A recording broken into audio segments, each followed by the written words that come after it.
If you've ever stood in a room where the laughter wasn't meant for you, where every smile curled up at the edges with something sour behind it, you'll understand exactly how I felt that afternoon. My name is Marjorie. And at 68 years old, I thought I had outgrown caring what my family thought of me. But that was before they made me feel like a burden in my own home.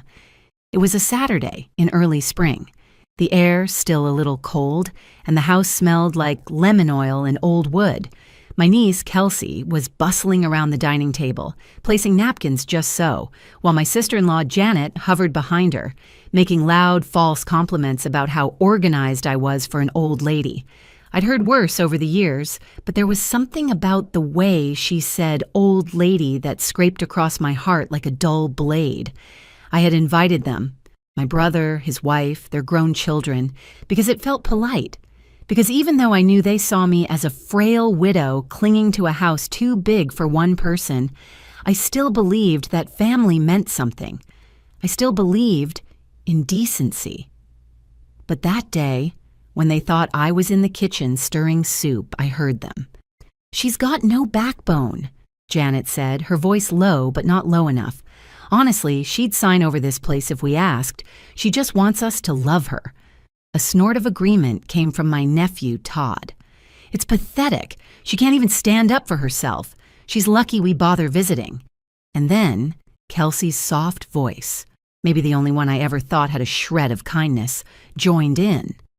"Well, Uncle Dave said she put all our names on the deed after Harold died. Maybe she figures if she gives us the house now, she won't die alone." My hands trembled so violently I had to set the wooden spoon down. The clatter echoed in the kitchen, but no one came to see if I was all right. For a moment, I tried to tell myself I'd misheard them, that my family wouldn't talk about me like that. But deep down, I knew this wasn't the first time. It was only the first time they'd been careless enough to let me hear. I pressed my palm against the countertop to steady myself. My late husband, Harold, had loved this house. He'd built the front porch, himself, plank by plank, while I carried him iced tea in the evenings. When he passed, the grief hollowed me out, made me cling to the only thing that still felt like home. This house, our house. And yes, after the funeral, when everyone was so helpful and attentive, I thought maybe sharing ownership would keep us close. I thought giving them each a piece of this place would make them feel connected to me, obligated to care. But in that moment, listening to them scheme, all I could feel was the humiliating weight of my own desperation. "She's never going to change," Janet was saying. "She's always been weak." Weak. The word echoed in my mind as I wiped my eyes with the back of my sleeve. For years, I'd swallowed their judgments. I'd told myself it didn't matter, that as long as they were family, I could tolerate the condescension. But standing there, I realized something I should have known decades ago. Love that demands your submission isn't love at all. I took a deep breath and stepped into the doorway. They didn't notice me right away. Kelsey was unwrapping silverware. Todd was scrolling through his phone, and Janet was pointing out a scuff on the wall. She said, "Just ruined the place." My heart pounded in my ears, and for a moment, I thought I might just turn around and pretend I hadn't heard anything. But then Janet looked up, and her smile died. She knew I'd heard every word.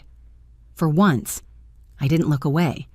I held her gaze, feeling something unfamiliar swelling in my chest, a heat that wasn't shame, wasn't sorrow. It was something stronger. Resolve. "I'll be right back," I said, my voice calm in a way that surprised even me. "Make yourselves comfortable." I turned and walked down the hall to the study.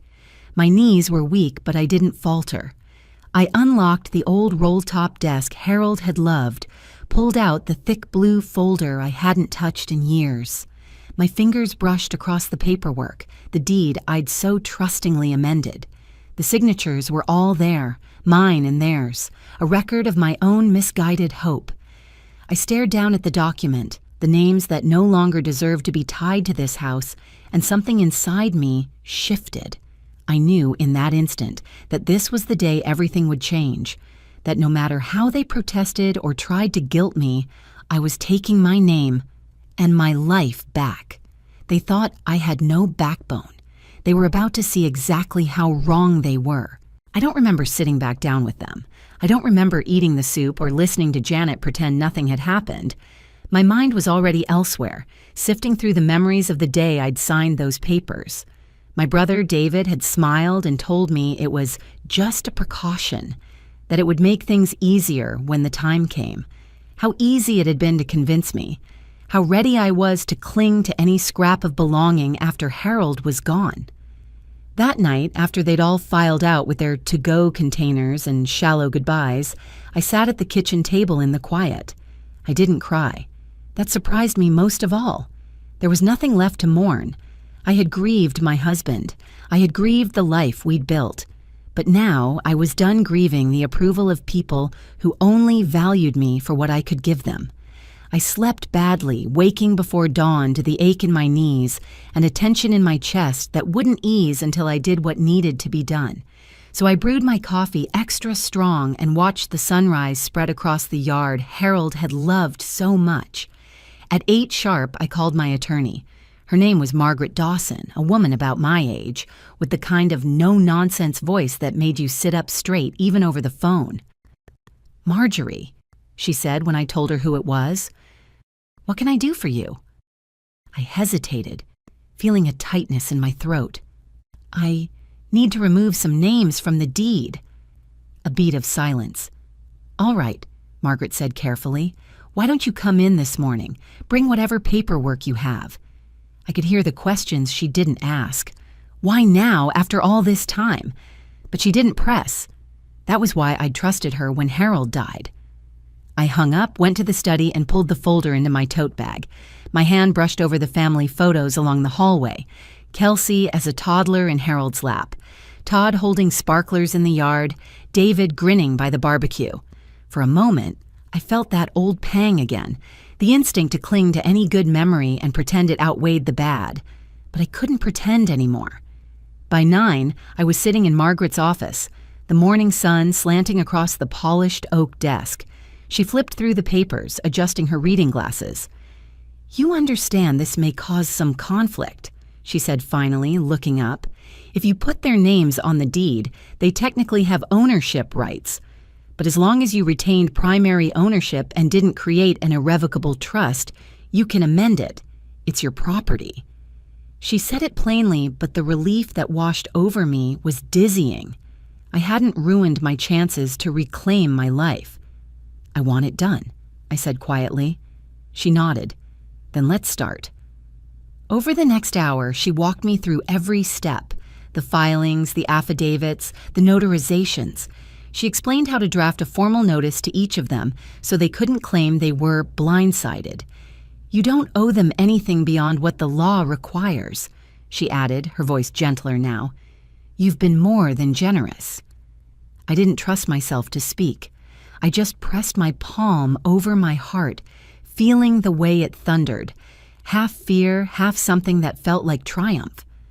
When all the paperwork was in a neat stack on Margaret's desk, she took off her glasses and studied me.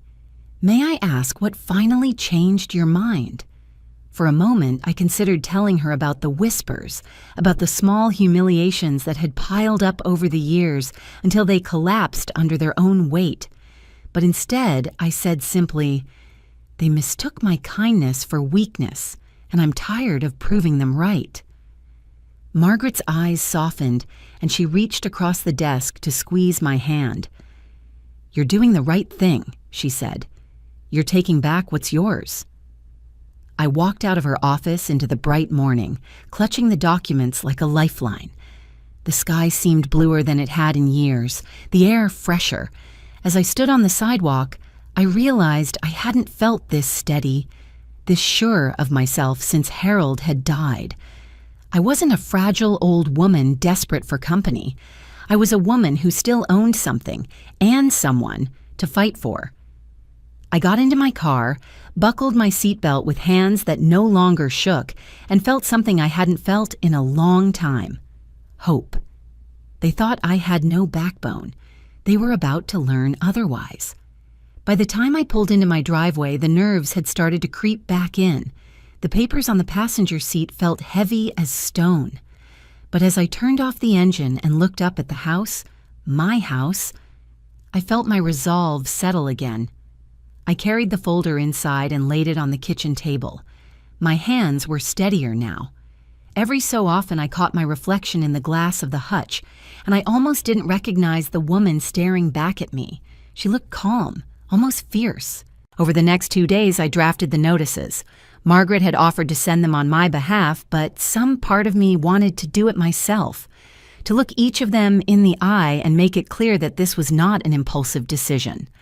I waited until Saturday, when I knew they'd all be at David and Janet's house for their usual brunch. It felt fitting, in a way, that the same gathering where they'd planned my future without me would be the setting for this. The drive over felt longer than it ever had. The familiar roads, the oak trees lining the curbs, all of it looked different now, like I'd stepped out of the life they expected me to lead and into something I was choosing for myself. I parked at the curb and took a moment to breathe. My pulse skittered in my throat, but I refused to let it win. When I stepped up to the porch, I could hear their voices inside. David laughing, Janet's nasal chime, Todd's low mutter. I rang the bell. A hush fell on the other side of the door before footsteps approached. Janet opened it, her mouth already pursing with irritation. "Marjorie," she said, surprise flickering across her face. "We weren't expecting—" "I know," I said evenly. "May I come in?" She stepped aside, but not before giving me a look that tried and failed to make me feel small. Inside, everyone went silent when they saw me. David set down his coffee. Kelsey's eyes darted from my face to the envelope in my hand. I didn't bother with pleasantries. I walked to the dining table and set the stack of notices down. "These are for each of you," I said, my voice calm but carrying enough force that no one interrupted. "They're formal notices of removal from the deed on my house, effective immediately." For a beat, no one moved. Then David reached for one of the envelopes with a laugh that sounded too loud. "What is this, Marjorie?" he said. "Some kind of joke?" "It's not a joke," I said quietly. "You no longer have any claim to my property." Janet's face went red. "You can't just—" "I can," I cut in. My hands were steady. "And I have." The silence after that was the longest I'd ever endured with them. Kelsey looked stricken, her mouth opening and closing. Todd's jaw flexed as he avoided my gaze. Janet finally found her voice. "You're making a mistake. After everything we've done for you—" I felt something dark and bitter rise in me, but I kept my tone level. "Everything you've done for me, or everything you thought you'd take from me?" She opened her mouth to argue, but I held up a hand. "I heard you, last week. I heard every word you said about me." David blanched. "Marjorie, we didn't mean—" "You did," I said. "And that's fine.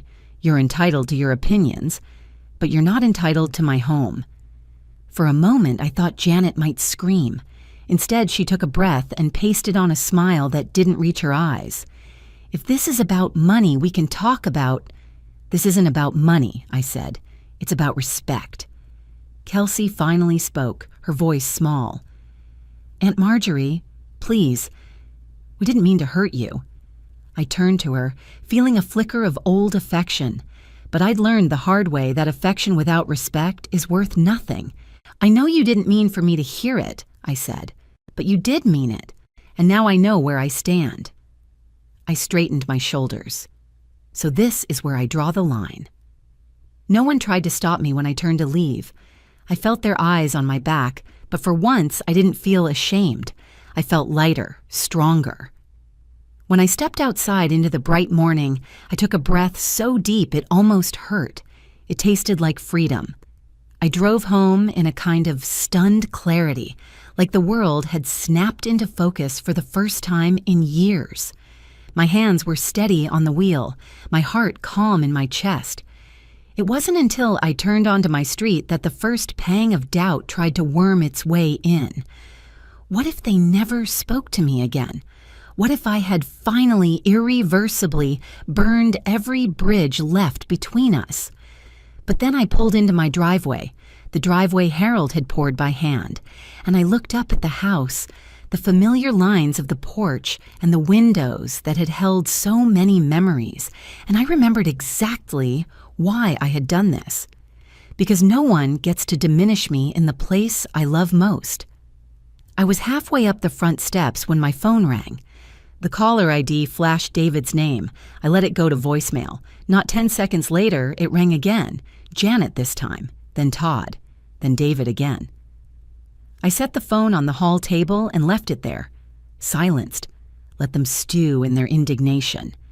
It wasn't long before the messages began pouring in. First, David's voice tight with forced calm. "Marjorie, you can't be serious. We need to talk about this before you do something you can't undo." Then Janet's brittle tone. "I don't know what you think you heard, but you're overreacting. You've always been too sensitive." That was the part that almost made me laugh. Too sensitive. The accusation of every bully who'd ever been caught. Another message chimed, Kelsey sounding shaken. "Aunt Marjorie, please call me." I didn't mean any of it. I was just repeating what Dad said. "I'm so sorry."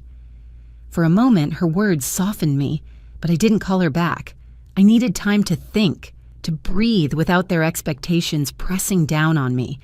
I spent the afternoon tending my garden, pulling weeds and pruning the roses Harold had planted along the fence. My knees complained, my back ached, but I felt more alive than I had in years. Each clip of the shears felt like shedding another layer of guilt I'd worn too long. By dusk, I came back inside to a phone full of missed calls and voicemails. I listened to them one by one, not to torture myself, but to be sure I wasn't imagining the ugliness. Janet's voice grew shriller with each message. "This is ridiculous. Do you have any idea how this looks? The family is going to think you've lost your mind." David's tone turned from patronizing to pleading. "You're overreacting, Marjorie. We can sort this out. We've always taken care of you, always taken care of me." I almost flung the phone across the room, but instead I turned it off and set it aside. They had never taken care of me. They had tolerated me so long as I was convenient, so long as my generosity filled their gaps. But the moment I stopped being useful, I became an inconvenience. I would no longer mistake proximity for love. That night, I slept deeply for the first time in years. I didn't wake to the usual chorus of worries, didn't relive Harold's funeral or the endless days afterward when I thought I'd never feel anything again. When the morning sun woke me, I felt a strange kind of peace. I got up, brewed my coffee, and sat at the kitchen table where so much had begun and so much had ended. It was time to stop waiting for their acceptance. Time to start living on my own terms. And if they couldn't understand that, well, that was no longer my burden to carry. The days that followed were a study in contrasts. In the mornings, I felt clear-headed, even light, as though I'd shrugged off a heavy coat I'd been wearing for decades. I went about my routines, watering the garden, reading the newspaper, making the meals I liked instead of the ones that would please guests.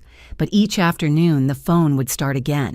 Calls, messages, sometimes polite, sometimes angry. David's voice swung between fatherly scolding and desperate pleading. Janet left voicemails so venomous I stopped listening halfway through. They tried everything: shame, guilt, nostalgia. Kelsey's messages were the hardest to hear. She was the only one who sounded genuinely remorseful. But even then, I couldn't ignore the fact that she'd been part of it too. That she'd sat there and let them dissect my worth like I was a burden to be managed. It wasn't until the fourth day that they finally showed up at my door. I was in the living room, folding laundry, when I saw David's car pull into the driveway. Janet climbed out after him, her mouth set in that hard line I'd come to recognize over the years, like she was bracing herself for battle. I could have ignored the bell, pretended I wasn't home, but I was tired of pretending, so I opened the door. David's face brightened in false relief. "Marjorie, thank God, we've been worried." I didn't step aside to let them in. I'm fine, I said evenly. Janet's eyes flicked past me into the hall, as if expecting to find proof I'd lost my mind. We need to discuss this face to face, she said. You can't just cut your family out. I folded my arms. I didn't cut you out of my life, just my deed. Her cheeks flushed pink. You're being spiteful. I took a slow breath, measuring my words. Number, I'm being clear. You thought you were entitled to my home because you assumed I wouldn't stand up for myself. You were wrong. David held up a placating hand. Can we please come in and talk? I didn't move. Say what you came to say. He sighed as though I were the unreasonable one. You've put us in a very difficult position, Marjorie. We've already discussed plans. I felt something cold settle in my stomach. Plans? He shifted uncomfortably. We were thinking, when you were ready, it would make sense to sell the house and split the proceeds. It's too much for you to manage alone. Janet jumped in, her voice bright with false concern. It's for your own good. You can't keep up with all this. You're nearly 70. And there it was, the truth they'd never bothered to disguise. They hadn't been helping me. They'd been waiting me out. I felt my hands start to shake, but I steadied them on the doorframe. I appreciate your honesty, I said softly, but I'm not ready to leave my home, and I'm certainly not ready to sign it over to people who see me as an inconvenience.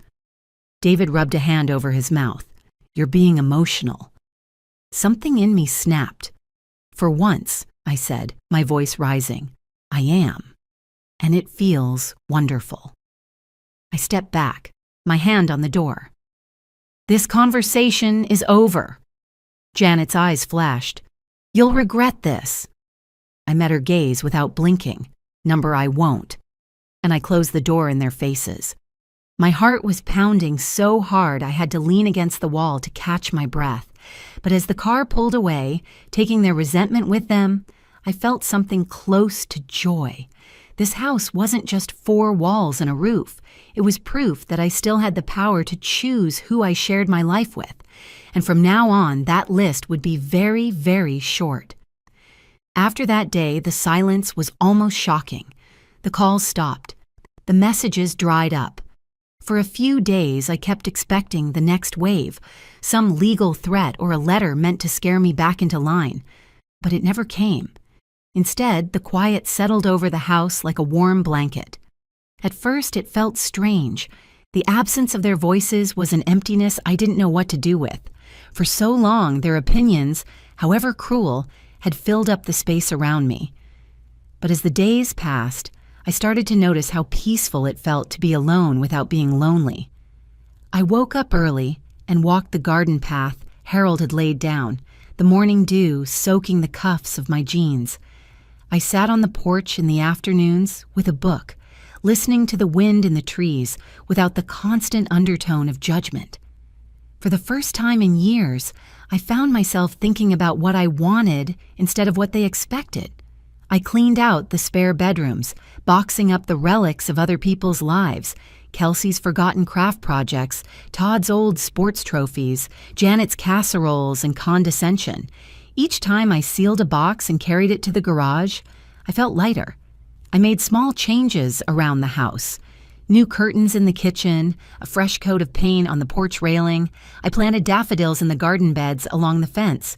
One afternoon while I was standing in the yard, dirt under my fingernails, a neighbor I hadn't spoken to in years paused on her walk. Marjorie, she said with a smile, your place looks wonderful. I looked up, surprised by the warmth in her voice. Thank you. She hesitated, then asked gently, have you had company lately? I almost told her no, that no one came by anymore, but instead I said, just me, and that's enough, because it was. For the first time since Harold died, I wasn't waiting for someone else to fill the quiet. I was learning to enjoy it. A few weeks later, a letter arrived. The envelope was thin and white, my name scrawled across the front in Kelsey's careful handwriting. I stood at the kitchen counter, holding it for a long moment before I finally opened it. Inside was a single sheet of lined paper. Aunt Marjorie, I don't expect you to forgive me. I know I hurt you. I know I sat there and let them talk about you like you weren't in the next room, and I'm ashamed of that. You were always kind to me. You were the only person who made me feel like I mattered when I was a child. I don't blame you for taking your name back. I'm sorry it took losing your trust to understand how much you gave us. I hope you're okay. I hope you know that at least one of us loves you for who you are, not what you can give. Kelsey. I read it twice. The first time, my throat tight with sorrow. The second time, with something closer to acceptance. I folded the letter carefully and tucked it into the roll-top desk. I didn't write her back, not yet, but I knew I would when I was ready, because some bridges don't have to stay burned forever. Some just need time. That evening, I made myself a cup of tea and sat on the porch as the sun set. The garden was in full bloom, the daffodils bright against the grass. As the sky darkened, I thought about everything I'd lost and everything I'd finally reclaimed. My name, my home, my dignity, and, perhaps most precious of all, my peace. I thought about the words they'd hurled behind my back. No backbone, no strength, no purpose, and felt a small, quiet triumph in my chest, because they were wrong. I had never been spineless. I had simply been too willing to bend for people who never deserved that grace. Never again. I closed my eyes, letting the breeze brush my face. From now on, this house would be a place where only love and respect were welcome. And for the first time in a very long time, I felt truly, unshakably free.